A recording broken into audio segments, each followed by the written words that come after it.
KJF 포럼 10차 모임을 갖도록 하겠습니다. 첫 번째, 황성주.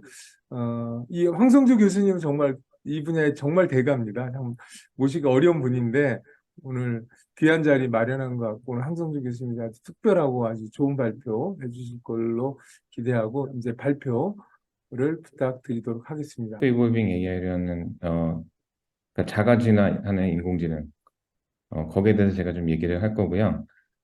결국은 제가 하고 싶은 얘기는 이 자가진화 인공지능을 통해서 저희가 현재 AI 분야에서 어떤 인력 부족, 그러니까 수요와 공급의 어떤 불균형 이런 거를 좀 해결할 수 있고, 그러니까 AI가 사람이 직접 인공지능을 만들지 않더라도 AI가 스스로 자기 자신을 발전시킴으로써 뭐 제조업이나 어떤 그러니까 AI 전문가들이 가기 좀 힘든, 실제 AI 팀을 꾸리기 힘든 그런 환경에서도 AI로 활용할 수 있는, 뭐 그런 시스템이 이제, 에, 그런 게 가능해지는 거죠. 이 AI, 셀프 리볼빙 AI라는 패러다임을 가지고. 근데 여기에 대해서, 어, 사실 저만 연구를 하고 있는 게 아니고 전 세계적으로 이런 움직임이 조금씩 보이고 있어요. 각 분야에서 이제 조금씩 보이고 있는데, 이제 그런 것들을 다 모아서 지금 어떤 트렌드로 인공지능이 지금 발전할 건지, 거기에 대해서 약간 지금, 한 10년 후의 미래는 아니고, 앞으로 한 5년 안에 이런 것들이 이제 이루어질 거다. 그렇게 생각하시면 될 것 같습니다. 네, 지금은 어떻게 보면 그 아티피셜 제너럴 인텔리전스의 시대라고 볼 수 있을 것 같고요. 지금 최근에 파운데이션 모델로 어, 대표가 되는 이 그러니까 파운데이션 모델들이 등장하면서 일반 인공지능, 그러니까 AGI로 불리는 일반 인공지능들이 많이 이제 등장을 하게 됐죠. 그러니까 기존의 인공지능 모델들은 어떤 특정한 문제만 푸는 그런 모델들이었습니다. 예를 들어서 뭐 자율주행을 하거나 아니면 어, 알파고 같은 경우는 그냥 바둑만 두는 인공지능이었죠. 이런 식으로 각각의 문제를 따로따로 푸는 아티피셜 내로 인텔리전스가 존재를 했고 최근에는 거대한 파운데이션 모델을 가지고 다양한 문제들을 한꺼번에 해결하는 그런 아티피셜 제너럴 인텔리전스들이 등장을 하고 있어요. 그래서 이 아티피셜 제너럴 인텔리전스들이 뭐 만약 랭귀지 도메인이라고 그러면 그 랭귀지 도메인에서 다양한 태스크에 대해서 뭐 일반적인 어떤 사람보다 더 좋은 성능을 내고 있습니다. 네. 그런 결과를 얻고 있고, 네. 죄송합니다. 네. 그리고 이들이 정말 엄청 굉장히 놀라운 일반화 성능을 보여줘요. 그러니까 처음 보는 질문에 대해서도 굉장히 좋은 답을 잘 해준다는 거죠. 근데 이게 그 일반화만 잘하는 게 아니고 이제 멀티모달 리즈닝을 통해서 어, 뭐 이미지를 보면서 이 이미지가 왜 웃긴지에 대해서 이제 설명을 해줄 수가 있고 코드를 가지고 코드를 주고 어떤 텍스트로 이 코드를 설명해 봐라. 뭐 코드를 이해하는 데도 도움이 되고요. 어, 주어지는 어떤 로봇들이 하는 액션에 대해서도 뭐 이해를 할 수가 있고 그러니까 이런 다양한 어떤 멀티모달 리즈닝 그런 능력이 있고 어떤 일반화하는 능력이 있기 때문에 저희가 이런 걸 이용해서 어, 지금까지 시도되어 되지 못했던 어떤 새로운 방향을 또 어, 익스플로를 할 수가 있다라는 거죠. 그러니까 예를 들어서 어, 그 디퓨전 모델이라는 생성 모델이 있어요.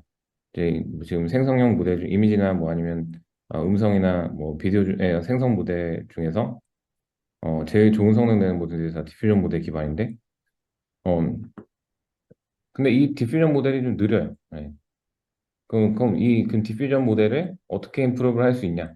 물어보면은 뭐 이게 뭐 인퍼런스 타임이 오래 걸린다. 그럼 거기에 대해서 어떤 리서치를 어떻게 할 건지 아이디어도 저희가 낼 수가 있고 이렇게 낸 아이디어를 기반으로 이 아이디어 그 솔루션도 찾을 수가 있고요. 찾은 솔루션에 대해서 저희가 코드도 생성할 수 있고 뭐 데이터도 만들고 해서 인공지능이 스스로 데이터도 만들고 코드도 만들고 리서치 아이디어도 만들어서 이런 뭔가 새로운 어떤 디퓨전 모델을 만들 수 있는 그런 시대가 올 것 같다. 이게 결국은 아티피셜 제너럴 인텔리전스의 뭐 힘에 이제 기반한다는 거죠. 예.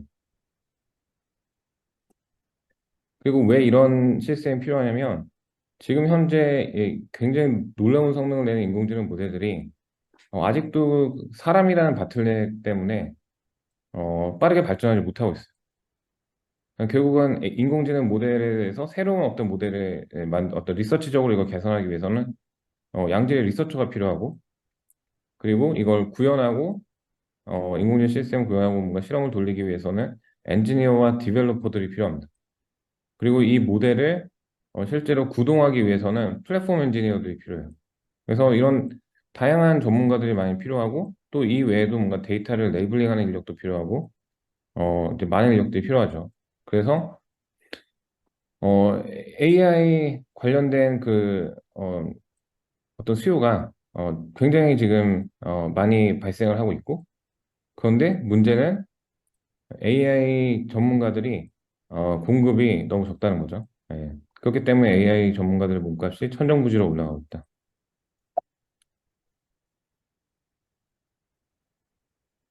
실제로 인공지능을 개발하는 그 프로세스를 보면 데이터를 레이블링하고 하는데, 이제 사람이 와서 레이블링 해야 되죠.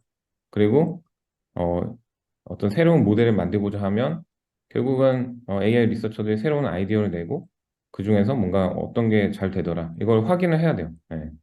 이런 모델이, 그러니까 자기만의 노하우로 이런 문제에는 이런 모델을 가져와서 쓰면 잘 될 거야라고 생각을 해서 실제로 이걸 실험적으로 검증을 해서 뭐 봐야 되는 거고요. 그래서 이걸 뭔가 약간 반복적으로 또 모델을 학습을 하게 됩니다. 여러 가지 하이퍼 파라미터를 주면서 제일 성능이 좋고 뭐 그런 어떤 세팅을 찾아야 되는 거죠. 네. 그리고 여기에 대해서도 수동으로 이제 성능에 대해서 비교를 해요. 그러니까 학습된 모델과 같이 비교한 어떤 베이스라인 모델들을 저희가 찾아서 이 베이스라인 모델들의 성능 대비 우리가 어느 정도 올랐다라고 성능 평가도 이제 사람이 해야 돼요. 그 마지막으로 이 모델을 이제 릴리즈하는 경우에도, 그러니까 모델을 우리가 트레이닝하고 이거 어떤 트레이닝한 모델에 주어진 어떤 하드웨어 디바이스에 대해서 뭐 최적화를 해야 돼요. 코드 최적화도 해야 되고, 아니면 어떤 하드웨어 디바이스 어떤 메모리나 컴퓨테이션 리퀘어먼트가 있을 거니까 거기에 맞춰서 모델 컴프레션도 진행을 해야 됩니다. 근데 이 모든 과정에서 너무 많은 인력이 들어간다는 거죠. 예. 그리고 이 AI 리서처들과 오토메이션 엔지니어, AI 엔지니어들 몸값이 너무 높아지고 있어서 지금 여기 이 표를 보시면 지금 오픈 AI나 아마존 같은 경우는 거의 연봉이 10억에 가깝죠. 예. 그리고 AI 엔지니어들만 봐도 평균적인 AI 엔지니어들만 봐도 뭐 거의 막 연봉이 3, 4억에 가깝다. 그래서 인공지능 모델을 만드는데 너무나 많은 비용이 들어가고 많은 인력이 들어가기 때문에 실질적으로는 어, 그 빅테크 기업들 말고는 인공지능 모델을 만들 수가 없습니다. 인공지능 자체 개발이라는 것이 힘들어요. 그러니까 거의 API를 그냥 호출해서 쓰는 AI 수요자, AI 유저로 이제 전락할 가능성이 높다는 거죠. 대부분의 기업들은 AI를 쓰고 싶은 수요가 있어도 AI 개발을 스스로 할 수가 없다. 근데 이거는 어떻게 보면은 사람이 지금 모든 인공지능 개발의 모든 과정에 다 개입하기 때문이라고 저는 생각을 하고요. 네. 그렇지만 인공지능 전문가를 구하기는 또 힘들고, 그래서 비용이 많이 들어가고. 그럼 정말 우리 어떤 제조업 같은 어떤 제조 현장에서 데이터 유출 위험도 있는 그런 상황에서 우리가 우리만의 어떤 독자적인 인공지능 시스템을 구축을 하고 싶으면 이거 어떻게 해야 되냐는 거죠. 네. 구글이나 오픈 AI에서 제공하는 API 호출을 해가지고 이런 시스템을 구축을 할 수는 없는 거죠. 네. 그러면은 이 문제를 해결할 수 있는 하나의 방법은 결국은 이 모든 것에 사람이 개입을 해서 결국 사람이 아이디어를 생각하고 사람이 검증하고 사람이 개발하는 프로세스로 인공지능 개발이 진행되고 있어서 이게 비용이 많이 드는 거기 때문에 그럼 이거 인공지능으로 이제 대체하면 되는 거 아니냐는 거죠. 네. 근데 인공지능이 어떤 사람 리서처나 그러니까 인간 리서처나 인간 엔지니어나 디자이너를 준하는 성능까지 올라왔기 때문에 그 이제 AGI 시대에 도달했고 인공지능의 성능이 많이 올라왔기 때문에 이 부분에 인공지능은 대체를 할 수 있다. 근데 이 경우에 그러면 사람의 개입이 전혀 없이 인공지능이 스스로 데이터도 모으고 그리고 어떤 새로운 가설도 만들어낼 수가 있고요. 그러니까 어떤 모델이나 알고리즘에 대해서 어떤 식으로 내가 나 자신을 발전시켜야겠다에 대해서 자기가 스스로 이제 가설을 내요. 그리고 이걸 검증을 해보는 거죠. 실제로 어떤 식으로 이걸 검증을 하면 좋을지를 실험 설계를 해서 실험 설계된 내용대로 실험을 하고 실제로 해보니까 이런 모델로 갔을 때 성능이 많이 좋아지더라. 그럼 이 모델을 적용을 하는 거죠. 그래서 그 다음 버전으로 업데이트가 되는 거예요. 이런 식으로 자기 자신을 계속해서 업데이트를 하면서 점점 더 발전하는 이제 이런 시스템을 이 인공지능 개발을 하면은 어, 가능해진다. 근데 이게 지금 셀프 임프루빙이 아니고 셀프 이볼빙으로 돼 있어요. 근데 이 셀프 이볼빙으로 제가 생각하는 이유는 저희가 그 어떤 진화의 과정을 좀 따라가는 이제 그런 식의 어떤 어, 솔루션 탐색 방법을 지금 취하고 있기 때문이고요. 이게 무슨 말씀이냐면 진화라는 거는 결국 파퓰레이션 베이스입니다. 진화가 솔루션 하나가 나와서 어떤 정말 최적의 어떤 좋은 어, 후손 하나만 계속해서 살아남으면서 후대로 전래되는 게 아니잖아요. 이게 굉장히 다양한 리프로덕션을 통해서 다양한 어떤 어, 그 개체들이 나오고 이 개체들 중에서 환경에 잘 적응을 하는 그런 개체들은 살아남고 이들이 서로 교배가 되면서 더 좋은 솔루션이 나옵니다. 이를 모사한 알고리즘이 이제 진화 알고리즘이라고 하는 건데요.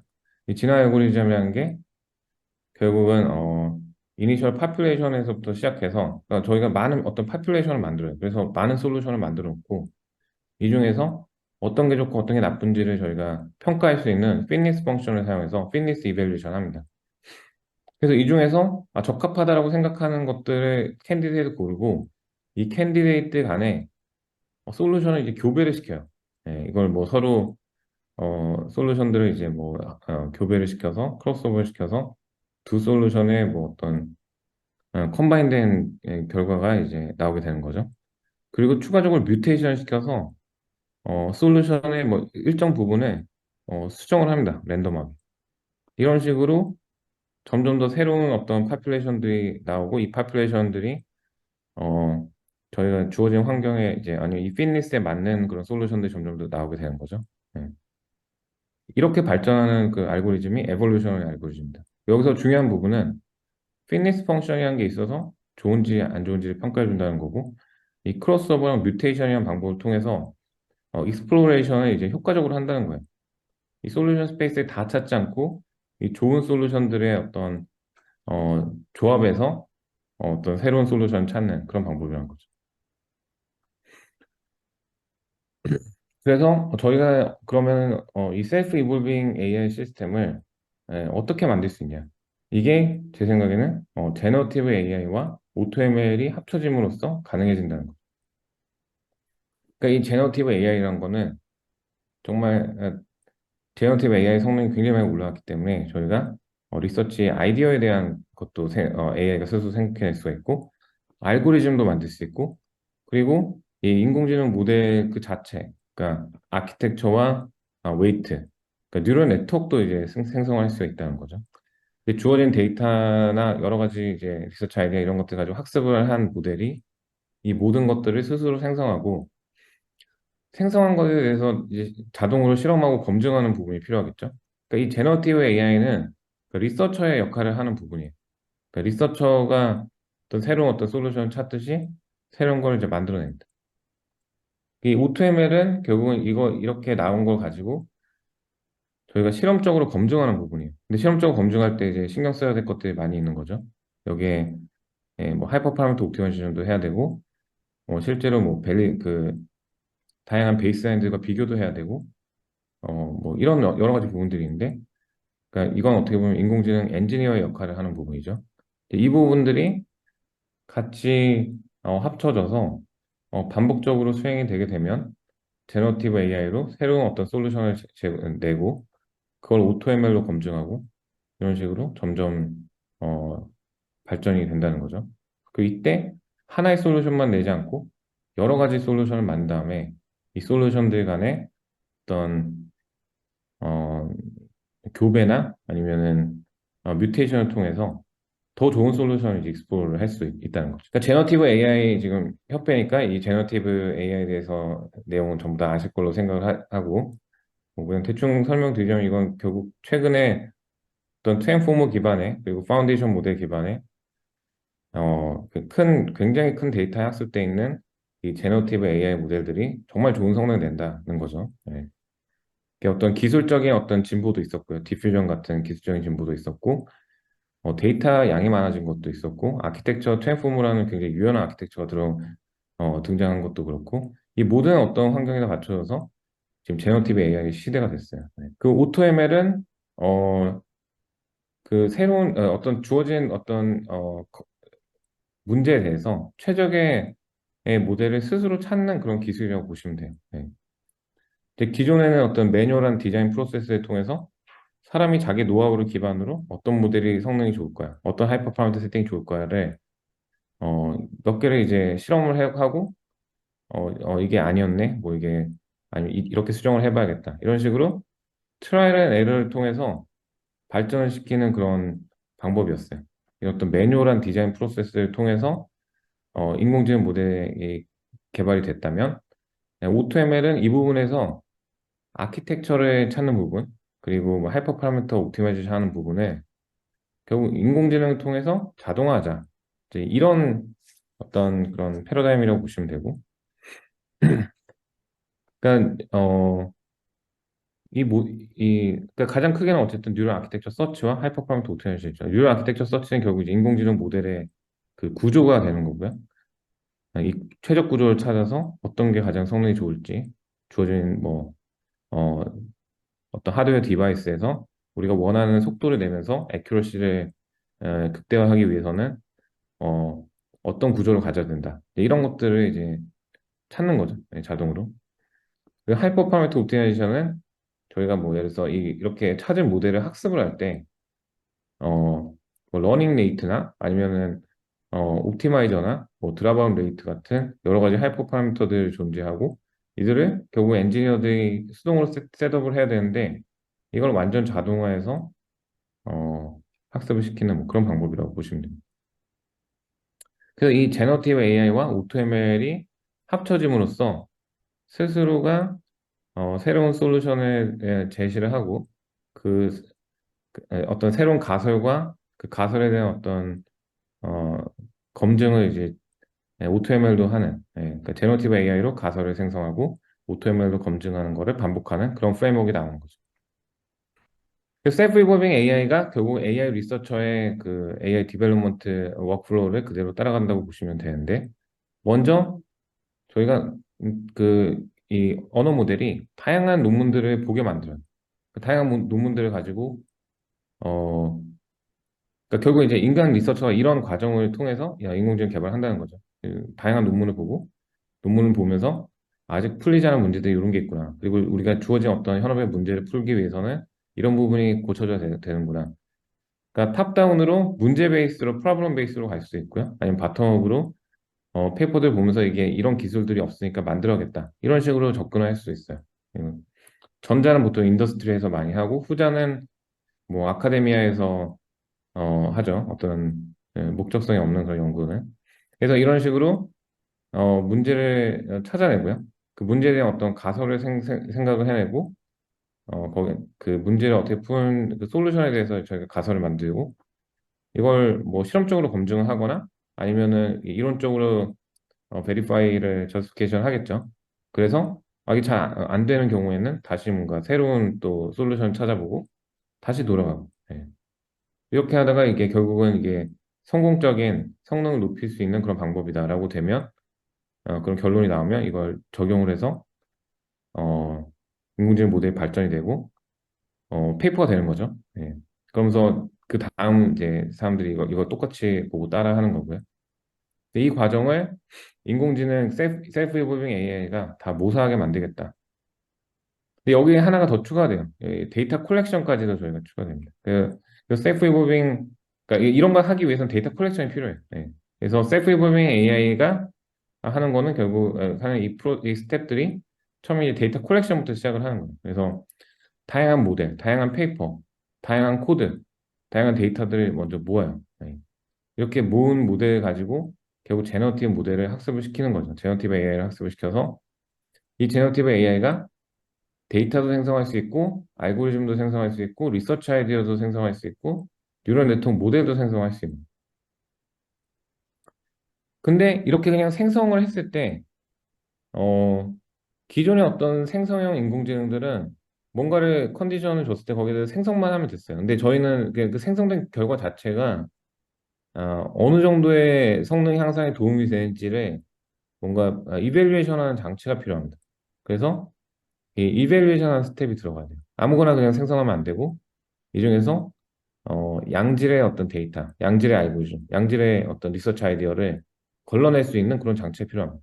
그리고 생성할 때부터 그런 쪽을 생성할 수 있는 그런 장치들이 필요해요. 이걸 프레딕터를 가지고 여기에 대해서 이게 좋은 건지 나쁜 건지 어떤 스코어를 저희가 낼 수 있고요. 이렇게 얻은 스코어를 기반으로 좋은 솔루션이라고 생각되는 것들을 가지고 적용을 해서 어, 결국 모델을 발전시키는 거죠. 그러니까 이 부분은 이제 AutoML 옵스를 통해서 이제 자동화가 되는 거고요. 근데 결국은 셀프 이볼빙 AI 시스템 만들기 위해서는 그러니까 결국은 이 어플리케이션에서 뭔가 검증하고 이 부분이 굉장히 좀 중요한데 이 부분이 자동화가 돼야 돼요. 왜냐면은 아까 말씀드린 것처럼 인공지능 어떤 리서치에 대한 아이디어나 아니면 모델이나 알고리즘이 뭔가 생성형 인공지능을 통해서 생겨나더라도 인공지능 개발을 하는 모든 사이클에서 사람이 필요하기 때문에 이 부분이 이제 자동화가 돼야 되는 거죠. 그래서 지금 인공지능 개발하는 사이클이 이제 MLOps라는 사이클이 있어요. 데이터를 모으고 최종 모델을 찾고 모델을 학습을 하고 퍼포먼스를 분석하고 릴리즈하고 이런 것들을 계속해서 이제 반복하는 하면서 이제 진행하는 그런 어떤 어, 그 개발 패러다임이라고 보시면 돼요. 네. 그 데브옵스에서 나온 거예요. 데브옵스랑 비슷한 그런 사이클을 가지고 계속해서 버전업을 해가는 그런 과정입니다. 근데 MLOps의 문제는 결국은 AI 엑스퍼트들이 다 들어와서 만들어야 된다. 네. 그리고 각각의 스텝마다 뭐 사실 뭐 최적화되어 있는 건 아니에요. 이게 얼마나 이게 최적화되어 있는지에 대해서 는 이제 고려가 안 돼 있는 거죠. 그러니까 결국은 각각의 스텝들이 정말 많은 시간이 걸릴 수 있고 많은 비용을 발생할 수 있다. 네. 그래서 옵티마이즈가 되지 않은 거예요. 스텝들이. 네. 그래서 이런 것들을 해결하는 그런 솔루션으로 저희가 지금 저희 회사에서 개발하고 있는 플랫폼이 오토에메로스라는 플랫폼. 근데 이거는 어, 모든 과정을 인공지능 개발의 전 과정을 다 자동화하는 그런 플랫폼이라고 보시면 되고요. 그러니까 데이터를 모으고 레이블링하는 과정부터 자동화를 합니다. 그러니까 데이터 레이블링을 기존에는 뭐 사람이 다 했잖아요. 근데 최근에는 파운데이션 모델들이 굉장히 좋은 모델이 나오고 있고 또 뭐 과거에도 사실 뭐 이미 알고 있는 문제 같은 경우는 이미 학습돼 있는 모델을 가져와서 레이블링하고 좀 틀린 부분만 뭐 수정하고 이런 식의 어떤 프로세스가 뭐 사용이 되고 있었어요. 예. 근데 파운데이션 모델급으로 넘어가면서 이 레이블링이 처음 보는 그런 태스크에 대해서도 가능해지고 있어요. 이제 그런 쪽으로 연구가 많이 되고 있어요. 컴퓨터 비전도 파운데이션 모델 가지고 해결하자. 사실 뭐 언어 모델 랭귀지 관련된 태스크 같은 경우는 당연히 파운데이션 모델 가지고 해결을 할 수가 있겠죠. 이 부분도. 그래서 이렇게 데이터를 저희가 자동으로 모으고요. 그 다음에 모델 서치를 또 자동화를 합니다. 어떤 주어진 데이터하고 하드웨어 디바이스에 대해서 최적화된 모델을 찾는 그런 솔루션을 또 가지고 있고요. 그래서 데이터 콜렉션 레이블링과 모델 서치가 자동화됩니다. 그 다음에 학습 과정에서는 하이퍼 파라미터 옵티마이제이션을 해야 되는데 하이퍼 파라미터 옵티마이제이션을 자동화하는 저희가 프레임워크가 또 있어요. 그래서 이 러닝 레이트나 옵티마이저나 아니면 어, 드랍아웃 레이트 같은 거를 사람이 결정하지 않고 인공지능 모델이 알아서 잘 세팅해서 찾도록 만들어 놓은 그런 프레임워크가 있고요. 그럼 이 부분까지 다 자동화되는 거죠. 그 다음에 어, 리소스 디스트리뷰션도 최적화를 해요. 그래서 주어진 GPU 유틸리티를 맥시마이즈 하기 위해서 어떤 식으로 인퍼런스 하고 트레이닝 잡을 어떤 식으로 이제 보내야 되냐. 뭐 그걸 자동화함으로써 최적의 어떤 리소스 활용을 할 수가 있고요.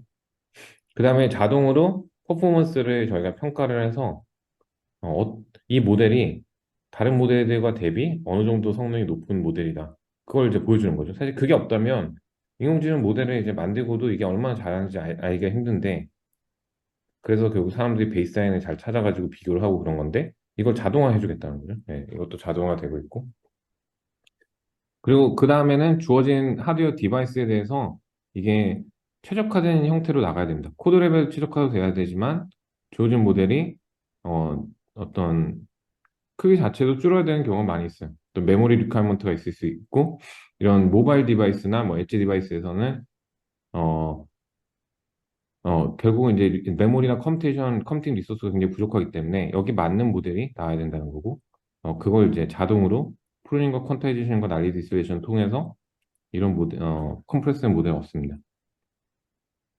그래서 이런 방법을 사용하면 기존의 에메로스 기술은 레이블링하는 그런 인력, 그리고 AI 연구원, 엔지니어, 최적화 엔지니어 이런 식으로 굉장히 많은 인력이 필요했어요. 근데 지금 이건 자율주행 업체에서 자율주행 인공지능 회사에서 어떤 자율주행 모델을 하나를 어떤 특정 SoC, 그러니까 특정 차량에 들어간 어떤 특정 하드웨어 디바이스에 대해서 개발하는 그런 과정을 이제 얘기를 드린 건데, 이 경우에 사람들이 뭐 한 20명 이상 들어가고 20억 이상 들어가고 3달 이상의 기간이 소요가 된다고 할 때, 이 오토에메로스 기술을 사용하면 저희가 데이터 레이블링도 자동으로 하고 최종 모델 탐색을 조건 기반으로 자동으로 하고 학습도 빠르게 진행하면서 하이퍼파메트 옵티마이제이션 자기 알아서 하고 벤치마크로 이제 성능도 자동 분석하고 디바이스 고려해서 모델도 배포가 돼가지고 이 모든 과정이 하루로 줄어들 수가 있는 거죠. 그러니까 비용이 줄어들고, 그러니까 시간이 줄어들고요. 시간이 줄어들면 시간이 줄어든 만큼 어, 당연히 인력 투입과 GPU를 어떤 GPU 운영 비용이나 이런 것들이 줄어들겠죠. 그래서 당연하게 비용도 줄어듭니다. 그리고 이 모든 스텝에서 인간 개입이 필요가 없기 때문에 그냥 관리 인력 정도만 있으면 돼요. 그래서 어떤 도메인 전문가나 관리 인력이 보면서 아, 얘가 이제 인공지능 모델을 이렇게 잘 만들고 있구나. 뭔가 문제가 생겼을 때 그때 개입을 하거나 어떤 도움을 요청하면 되지. 뭐, 그렇지 않은 경우에는 스스로 인공지능 모델이 계속해서 만들어지고 있다. 이거 이제 관리 감독하면서 어떤 퀄리티 컨트롤을 하거나 이런 부분은 그 사람이 아직도 필요하겠죠. 그래서 이런 솔루션이 있으면 결국은 저희가 인공지능 전문가들이 부족한 분야에서도 저희가 지금 같이 하고 있는 파트너로는 보통 이제 어, 하드웨어 디바이스에 최적화된 모델을 얻으려는 그런 데들이 있어요. 뭐 삼성이나 스트라토비전 같은 자율주행 업체들이 있는데, 이런 데서는 인공지능 전문가들이 사실 있긴 한데도, 인공지능 전문가들이, 에, 그러니까 있는 경우에도 사실 비용과 시간을 획기적으로 줄일 수 있기 때문에 그런 상황에서도 유용한 기술이고요. 네.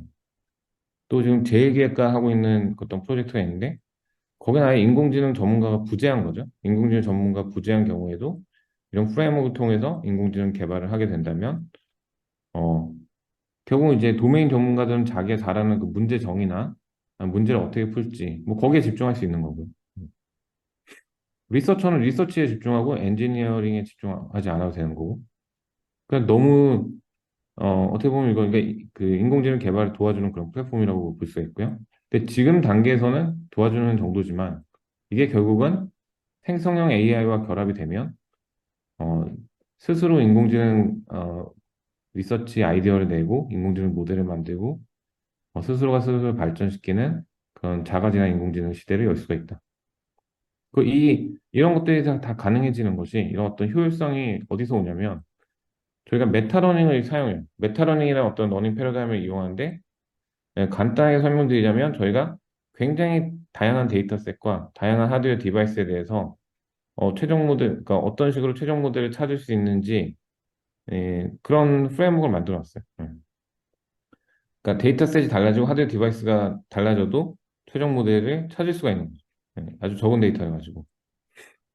그러니까 기존의 오토ML 방법들은 데이터나 디바이스가 조금만 달라져도 거기에 대해서 이제 처음부터 다시 이제 모델을 찾고 뭐 하이 퍼포먼스 옵티마이제이션 하고 됐는데 그게 엄청난 GPU 비용이 들어갑니다. 그러니까 사실상 사람 대신 GPU의 비용이 전가가 되는 거예요. 그래서 어떤 비용적인 절감 효과가 그렇게 크게는 없었던 적도 크게는 없는 그런 프레임워크도 많이 있는데 거기에 비하면은 훨씬 더 효율적인 그런 프레임워크라고 볼 수가 있습니다. 그래서 실제로 여기 플러스에서도 보이듯이 뭐 기존에 이제 페이스북이나 마이크로소프트나 뭐 구글에서 만들어 놓은 솔루션들 대비 훨씬 더 적은 그런 서치 타임이 걸리면서 더 좋은 성능을 얻는 모델을 얻을 수 있었다.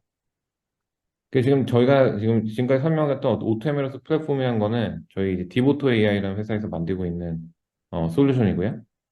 플랫폼이고 이 회사에서는 제가 대표로 있고 저희 랩에서 박사를 받은 정원영 박사가 지금 CTO로 계시고 장도현 교수님이 이제 이게 오라클에서 VP로 오래 계시던 장도현 교수님이 지금 CBO로 계십니다. 그래서 카이스트에서 창업한 회사라고 보시면 되고 저희가 만들어 놓은 게 이제 아까 오토MLOS 플랫폼을 지금 만들고 있는데 이미 만들어진 프로덕트로 오토ML 스튜디오라는 게 있고요. 여기는 이제 최종 모델을 주어진 하드웨어 디바이스하고 데이터에 맞춰서 찾는 이제 그런 어떤 기술이라고 보시면 되고 이 옵티마이제이션 스튜디오는 주어진 하드웨어 디바이스에 맞춰서 최적으로 프로닝 퀀타이제이션 난리디세이션을 통해서 모델 컴프레션을 해주는 그런 스튜디오예요.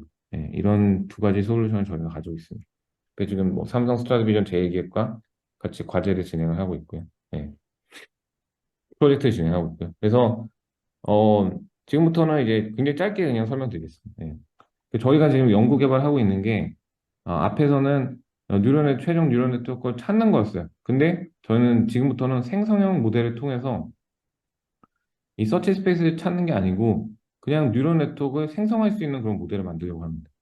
그럼 기존에는 뭐 그레디언트 기반의 서치를 하거나 해서 찾는 코스트가 굉장히 많이 들었는데 뉴럴 네트워크 다양한 프리트레인 이미 학습되어 있는 뉴럴 네트워크가 저희가 너무 많이 존재하기 때문에 이들을 가져와서 뉴럴넷을 주어진 데이터하고 하드웨어 디바이스에 맞춰서 생성할 수 있는 그런 솔루션을 만든다면 그냥 한 번의 포워드 패스만으로 그러니까 데이터만 그냥 이 뉴럴 네트워크에 제너레이터에서 집어넣으면 제너레이터가 최종 뉴럴 네트워크를 만들어줄 수가 있는 거죠. 한 번의 샘플링을 통해서.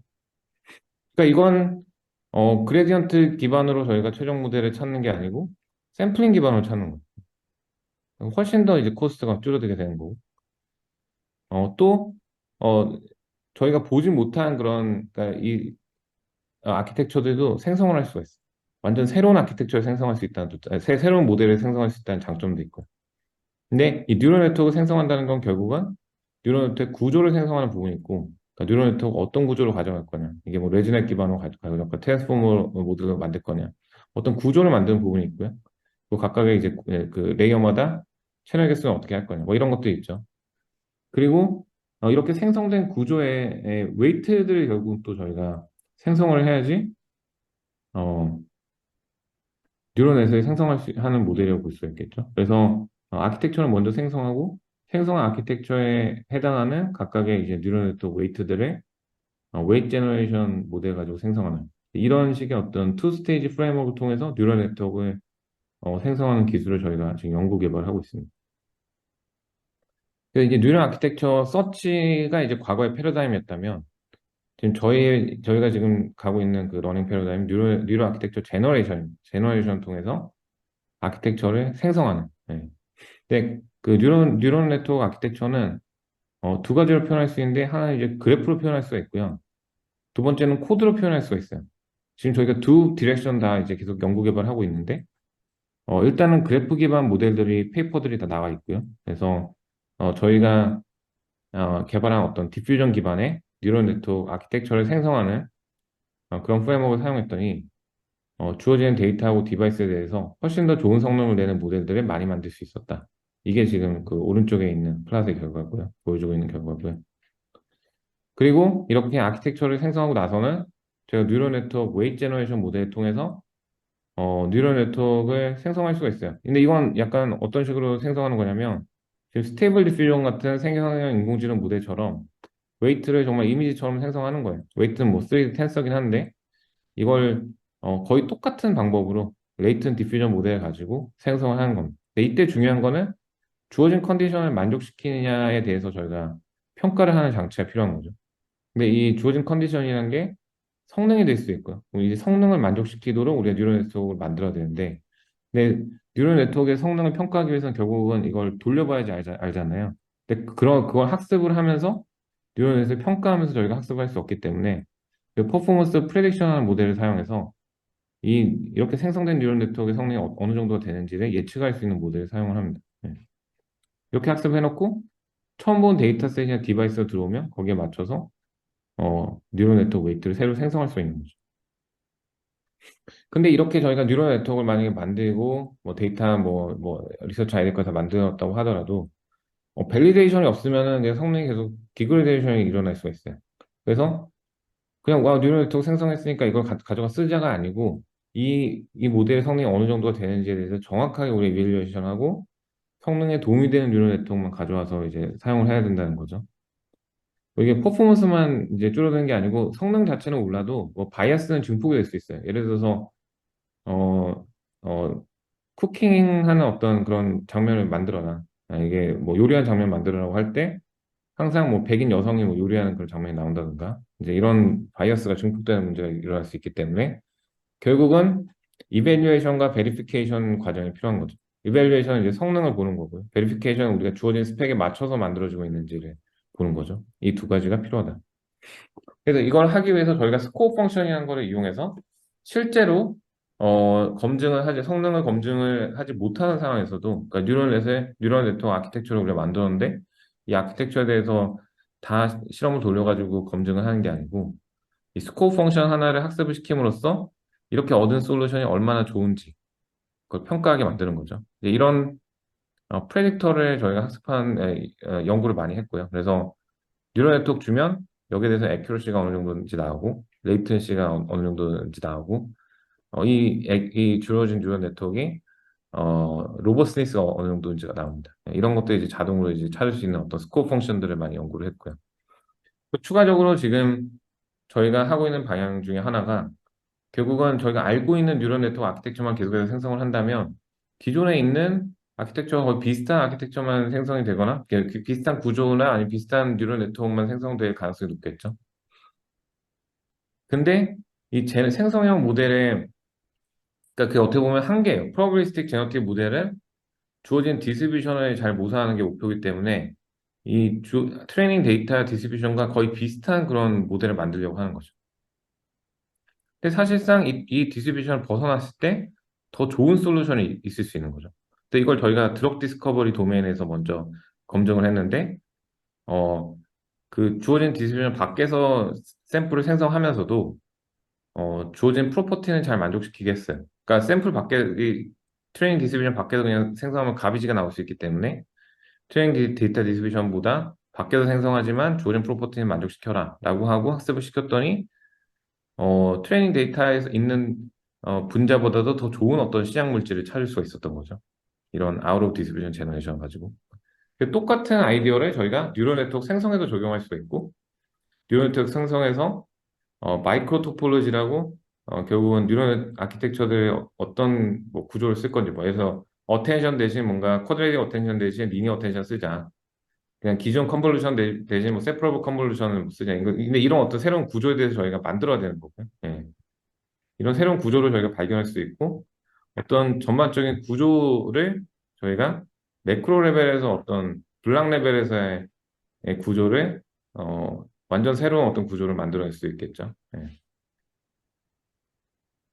근데 이 과정에서 앞에서 계속 에볼루션에 대해서 강조를 했듯이 여기 익스플로레이션이 굉장히 중요해요. 왜냐하면 저희가 처음에는 좋은 솔루션이라고 생각해서 그러니까 그냥 단순하게 계속해서 좋은 솔루션이 나오는 방향대로 한 솔루션만 가지고 계속해서 얘를 발전시켰을 때 초반에는 좋은 성능을 내지만 계속해서 얘를 더 발전시켜서 나중에 봤을 때는 다른 방향으로 이제 여러 가지 방향으로 저희가 익스플로레이션 했을 때보다 더 안 좋은 솔루션을 서브옵티멀한 솔루션을 얻을 수 있다는 거죠. 그래서 결국은 저희가 솔루션 스페이스를 잘 exploration을 함으로써 다양한 솔루션의 다양성을 확보하고 이 중에서 좋은 솔루션이 나올 수 있도록 만들어주는 게 중요하다. 네. 그리고 근데 exploration은 너무 솔루션 스페이스가 뉴럴 네트워크 같은 경우는 크기 때문에 좀 어려워요. 네. 너무 exploration 하는데 비용이 많이 들기 때문에 이거를 저희가 좋은 솔루션들 두 개를 뭔가 합쳐가지고 뭔가 그 크로스오버를 시킴으로써 이 둘의 어떤 장점만 다 가지는 그런 어떤 새로운 솔루션을 찾을 수 있다는 거죠. 예를 들어서 한 모델은 정확도가 굉장히 높고 다른 모델은 속도가 굉장히 빠르다면 이 모델 두 개를 같이 잘 합쳐서 속도도 빠르고 정확도도 높은 그런 모델을 찾을 수 있는 거죠. 네. 그래서 이런 방법으로 저희가 뉴럴 네트워크 레벨에서 좋은 솔루션을 얻을 수 있고요. 네. 또 코드 제너레이션도 사실은 굉장히 중요한 부분이에요. 코드 제너레이션 통해서 인공지능 모델을 돌리는 코드도 만들 수 있지만, 추가적으로 뉴럴 네트워크 아키텍처도 코드로 표현이 될 수가 있어요. 그리고 알고리즘도 다 코드로 표현이 될 수 있죠. 수도 코드로 보통 표현을 많이 하고. 그리고 이 인공지능이 풀어야 되는 문제, 어떤 인바디 에이전트가 있다면 그 인바디 에이전트가 풀어야 되는 문제를 아니면 이제 학습하는 어떤 커리큘럼 같은 것도 코드로 만들어줄 수가 있어요. 그래서 이 모든 것들을 코드 생성에 기반해서 하기 때문에 코드 생성도 저희가 중요한 주제로 연구를 하고 있습니다. 근데 코드 또한 저희가 아무런 베리피케이션이 없으면은 엉터리 코드가 나올 수가 있죠. 그래서 코드에서 학습을 열심히 해놓고 돌려보면은 GPT-4한테 코드 만들려고 하면은 뭐 컴파일이 안 되는 경우도 있어요. 그래서 결국은 베리피케이션하고 이벨루에이션 하는 스텝이 필요하다.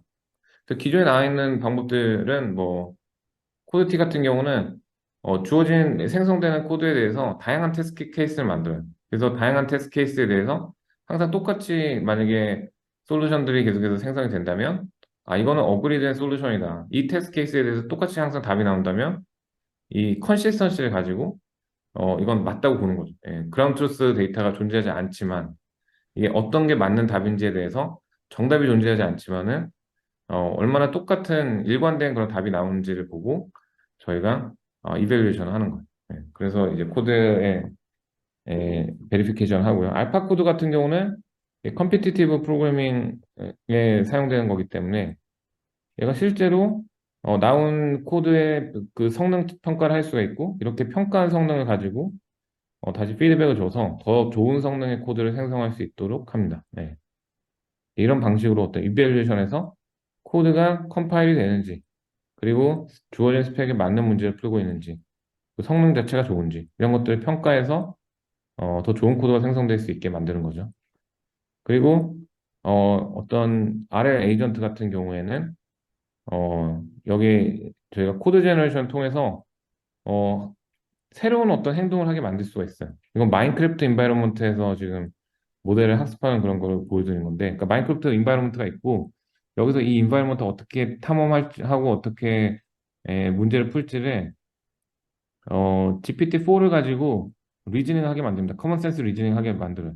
그래서 지금 밤이고 좀비가 옆에 있으니까 이 좀비를 죽여야 되니까 빨리 뭔가 칼하고 방패를 만들자. 이런 식의 어떤 커먼 센스 리즈닝을 통해서 뭘 해야 되는지 이 에이전트가 뭘 해야 되는지 그 문제 자체도 이제 정의를 해줍니다. 그리고 이렇게 정의한 문제를 가지고 코드를 생성해요.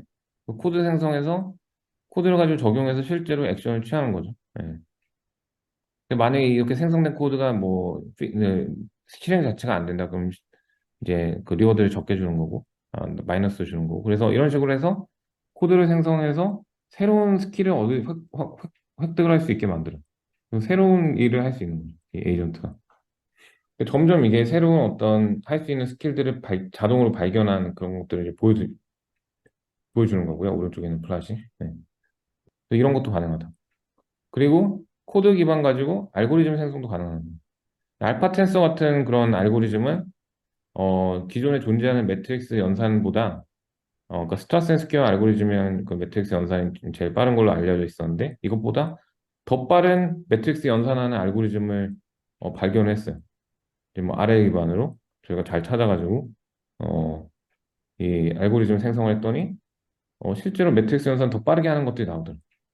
그러면 이 방법을 인공지능 모델에 적용하면 사실 인공지능 학습과 인퍼런스의 대부분의 것들이 다 매트릭스 연산이기 때문에 인공지능 모델의 효율 자체가 높아지겠죠. 네.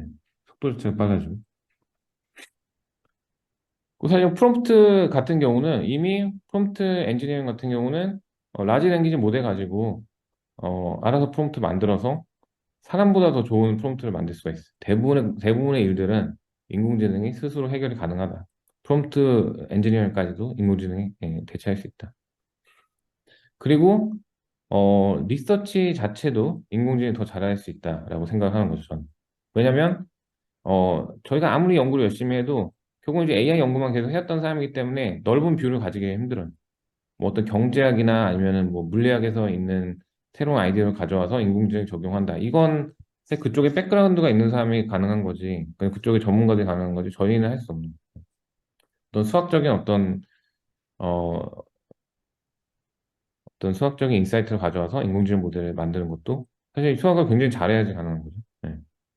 그렇지만 라지 랭귀지 모델은 이 모든 분야에 대해서 다 인간보다 더 잘할 수가 있다는 거예요. 각각의 뭐 도메인별로 학습된 뭐 인공지능을 만들어서 이들이 더 협업하게 만들 수 있지만 굉장히 큰 인공지능 모델을 만든다면 이 모든 거를 다 한꺼번에 글로벌 뷰를 가지는 그런 인공지능이 등장을 할 수 있다. 그래서 새로운 리서치 토픽도 잘 제안을 해줄 수 있다는 거죠. 아까 얘기 드린 것처럼 디퓨전 모델을 어떻게 우리가 성능 향상을 시켜야 되냐. 디퓨전 모델은 느리더라. 네? 그 멀티 모델로 뭔가 디퓨전을 할 수 있어야 되고 스케일러블해서 확장성 자체가 있어야 된다. 그러면 이제 인퍼런스가 이게 느리니까 인퍼런스를 그러면 어떻게 빠르게 만들 거냐. 거기에 대해서 이제 프로포즈를 써주라 그래요. 너가 그냥 리서치 프로포즈를 써서 어떤 식으로 디퓨전 모델의 성능 향상을 시킬 건지 좀 알려줘. 그러면은 실제로 씁니다. 네, 챗GPT 가지고 쓰라고 하면 써요. 네.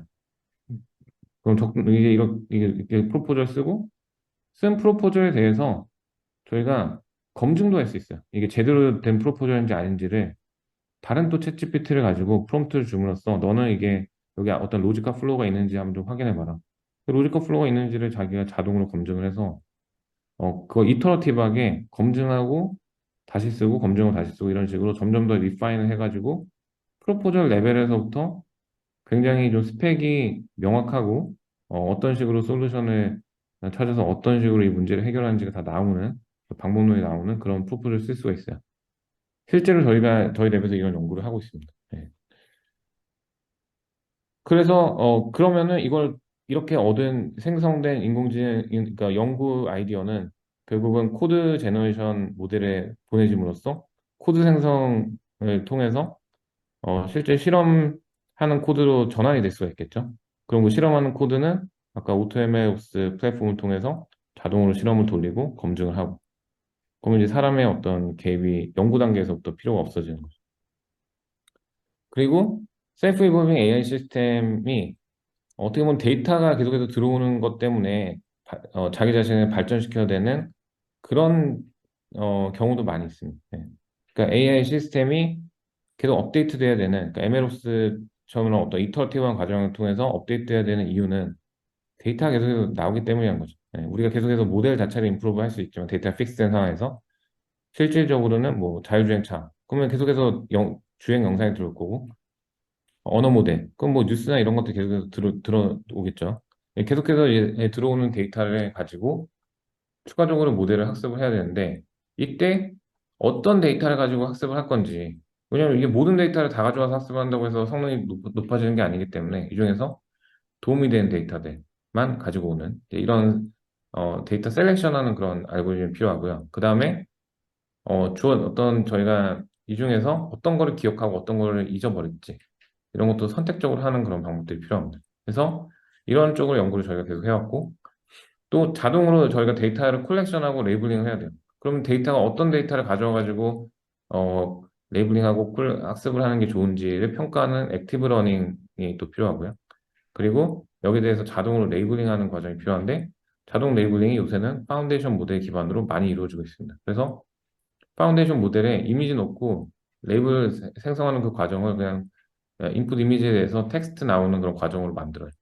그 픽셀 레벨 레이블 같은 경우는 이미지 넣고 이미지 나오는 그 이미지 투 이미지 프로블럼으로 그냥 볼 수가 있습니다. 그렇게 해서 이 과정을 그냥 인공지능 모델로 파운데이션 모델로 프롬프트 몇 개만 주고 이런 식으로 문제를 풀어라고 사람이 하나만 알려주면 그냥 비슷한 식으로 그냥 쭉 쭉 만드는 거예요, 데이터를. 이렇게 만든 데이터를 가지고 저희가 어, 자동 레이블링 데이터 가지고 활용할 수 있다. 그리고 점점 그러니까 이거 생성된 이건 어떤 RL 기반으로 주어진 텍스트에 맞는 이미지가 생성되는지를 계속해서 검증하면서 임프루브를 시키는 그런 과정인데 이런 과정을 통해 저희가 어떤 더 양질의 데이터를 얻도록 만들 수가 있고요. 더 양질의 데이터를 인지 아닌지는 뭔가 사람이 개입을 해서 평가를 해줄 수가 있는 거죠. 이 데이터가 좀 더 좋은 데이터고 저 데이터는 뭐 잘못 생성됐다.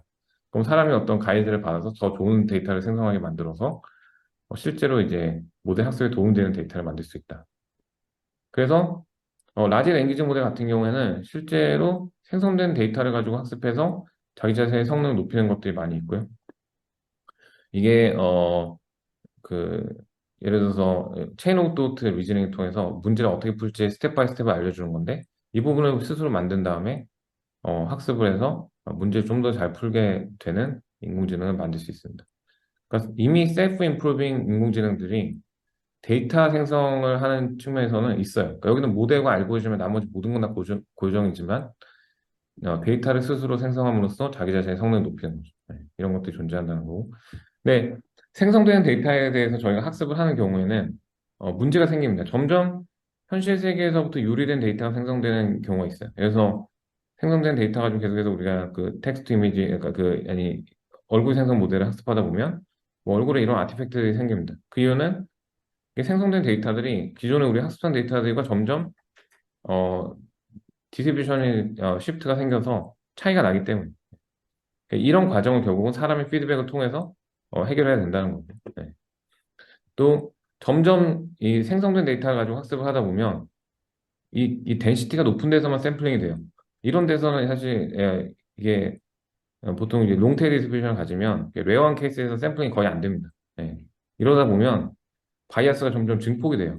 예를 들어서 처음에는 우리가 다양한 어, 그 인종의 남녀가 요리를 하는 그런 장면이 있다고 할 때 이 장면을 가지고 그냥 어떤 요리하는 장면을 만드는 요리하는 장면에 대해서 우리가 텍스트 이미지 모델을 열심히 학습을 하고 생성된 이미지 가지고 계속해서 학습을 하다 보면 점점 바이어스가 증폭이 돼서 나중에는 백인 여성들만 어, 그런 요리를 하는 그런 데이터가 나올 수 있습니다. 그렇기 때문에 이런 어떤 바이어스 측면도 고려를 뭐 해야 되는 거죠. 결국 생성되는 데이터가 이런 어떤 바이어스를 품고 있지 않은지를 평가하는 그런 장치가 필요하다. 네. 근데 이 모든 것들도 사실은 사람이 꼭 할 필요는 없어요. 사람이 어떻게 하는지만 알려주면 돼요. 그러니까 최근에 나오는 이 생성된 이미지에 대한 평가 모델들은 사람이 하고 있는 게 사람이 뭐 리인포스먼트 러닝, 휴먼 피드백 이걸 하는 게 아니고 비주얼 LLM한테 알려줘요. 어떤 식으로 평가를 하면 되는지.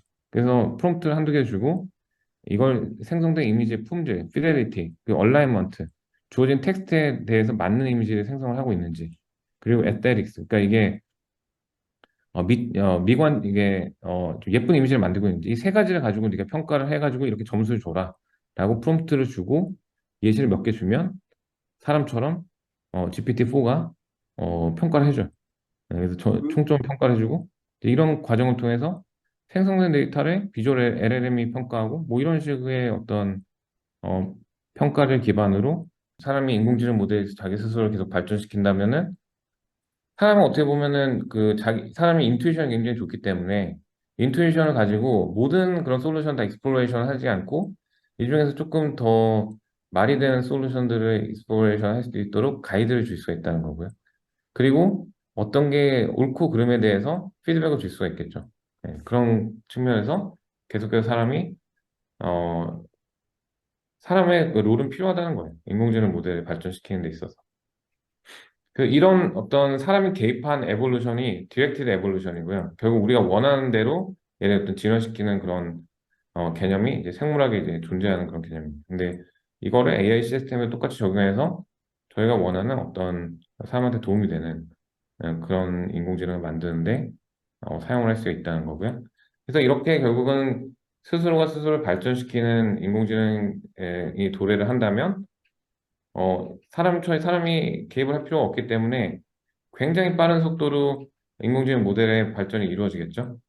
그 제가 말한 이 모든 과정들이 다 솔루션 생성하고 검증하고 이런 과정이고 이게 학습을 하고 뭐 트라이얼 에러 하는 과정이 다 없어지기 때문에 정말 엑스포넨셜하게 인공지능이 발전할 수가 있어요. 그래서 저는 AI 윈터는 더 이상 오지 않고 오히려 음, AI가 저희 생각보다 저희가 통제할 수 없을 정도로 너무 음, 성능이 좋아지는 그런 미래가 올 것이다. 그렇기 때문에 어떻게 인공지능을 통제할지에 대한 연구가 더 필요하다고 생각이 됩니다.